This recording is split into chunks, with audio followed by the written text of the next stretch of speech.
हरे कृष्णा, राधे राधे। आज हम आपको सावन मास की पुत्रदा एकादशी की कथा सुनाएंगे। सावन मास के शुक्ल पक्ष की एकादशी को पुत्रदा एकादशी कहा जाता है। इस दिन भगवान जनार्दन की श्रद्धापूर्वक पूजा की जाती है। भक्ति पूर्वक इस व्रत को करने से सभी कामनाओं की पूर्ति होती है। संतान प्राप्ति की इच्छा रखने वालों को यह व्रत अवश्य करना चाहिए।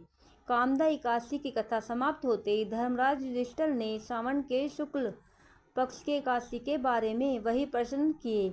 इसके उत्तर में भगवान श्री कृष्ण ने कहा कि हे पांडुपुत्र युधिष्ठिर, श्रावण शुक्ला एकादशी का नाम पुत्रदा एकादशी है। मैं इसके बारे में एक प्राचीन कथा सुनाता हूँ, जिसके पढ़ने और सुनने मात्र से वाजपेयी यज्ञ का फल प्राप्त होता है। आप ध्यानपूर्वक इस कथा को सुनिए। द्वापर युग के आरंभ में महिष्मती नगरी में महिजीत नाम का एक प्रतापी राजा राज्य करता था। उसका बहुत बड़ा राज्य था, परंतु कोई इसके पुत्र न होने के कारण राजा महिजीत को राज्य सुखदायक नहीं लगता था। पुत्र प्राप्ति के लिए राजा ने अनेक दान, पुण्य, यज्ञ, हवन आदि उपाय किए, परंतु राजा को कोई पुत्र की प्राप्ति नहीं हुई। वृद्धावस्था आती हुई देखकर राजा अपनी प्रजा के प्रतिनिधियों और विद्वान ब्राह्मणों को बुलाकर कहने लगे कि हे प्रजाजनों, मैंने इस जन्म में कोई पाप नहीं किया। मेरे खजाने में अन्याय से उपार्जन किया हुआ धन नहीं है, और ना ही मैंने कभी देव मंदिरों, सदगृहस्थों अथवा ब्राह्मणों का धन छीना है। किसी दूसरे की धरोहर को मैंने कभी नहीं ली, और न ही प्रजा पर कोई अन्यायपूर्ण कोई भी कार्य किया। मैं प्रजा का पुत्र की समान पालन करता हूँ तथा ब्राह्मणों और सन्यासियों को भरपूर दान देता हूँ। यज्ञ भी न्याय की रक्षा के लिए मैं अपराधियों को दंड भी देता हूँ, परंतु कभी किसी से घृणा नहीं करता और सबको सम्मान देता हूँ। सज्जनों की सदा पूजा करता रहा हूँ। इस प्रकार धर्मयुक्त राज्य करते हुए मेरे पुत्र नहीं है। इस कारण मैं अत्यंत दुख पा रहा हूँ। इसका क्या कारण है? राजा महिजीत की इस समस्या के निवारण हेतु प्रजा के प्रतिनिधि तथा मंत्रीगण वन में जाकर बड़े बड़े ऋषियों और मुनियों के दर्शन करते हुए किसी विद्वान तपस्वी की तलाश में लग गए। एक आश्रम में उन्होंने एक अत्यंत वयोवृद्ध, धर्म के ज्ञाता, बड़े तपस्वी, परमात्मा में मन लगाए हुए, निराहार, जितेंद्रिय, जितात्मा, जित को क्रोध, सनातन धर्म के गूढ़ तत्वों को जानने वाले, समस्त शास्त्रों के ज्ञाता महात्मा लोमेश मुनि को देखा। एक कल्प के व्यतीत होने पर एक रोम गिरता था लोमेश ऋषि का, इतनी अधिक थी उनकी आयु। सबने जानकर लोमेश ऋषि को प्रणाम किया और उनके सामने बैठ गए।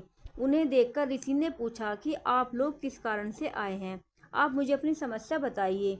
निसंदेह मैं आप लोगों का हित करूंगा। लोमेश ऋषि के ऐसे वचन सुनकर सब लोग बोले कि हे महर्षि, यद्यपि आप हमारी बात जानने में ब्रह्मा से भी अधिक समर्थ हैं, मगर फिर भी हम अपनी व्यथा कहते हैं।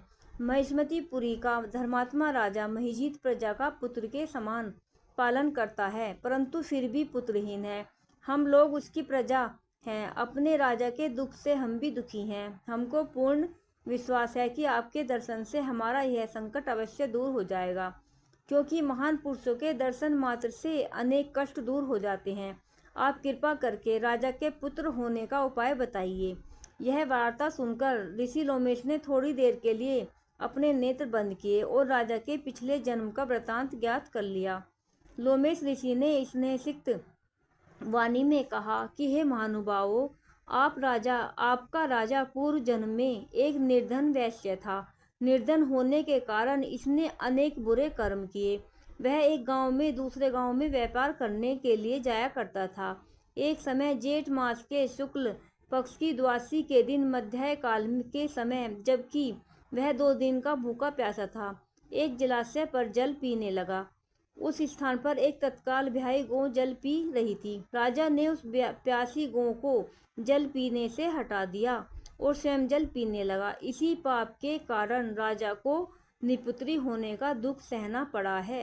एकादशी के दिन भूखा रहने से वह राजा बना और प्यासी गौ का जल पीने से हटाने के कारण पुत्रहीनता का दुख भोगना पड़ा।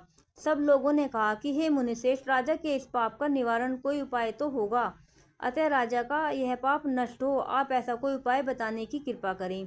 लोमेश मुनि ने उत्तर दिया, सावन मास के शुक्ल पक्ष के एकादशी को पवित्रा एकादशी का व्रत और राशि जागरण करे और पूर्व जन्म का यह पाप नष्ट होकर राजा को अवश्य ही पुत्र की प्राप्ति होगी। लोमेश ऋषि के उपाय जानने के बाद सभी व्यक्ति नगर को वापस लौट आए। जब सावन शुक्ला एकादशी आई तो सबने मिलकर ऋषि की आज्ञा अनुसार राजा सहित पुत्रदा एकादशी का व्रत और जागरण किया।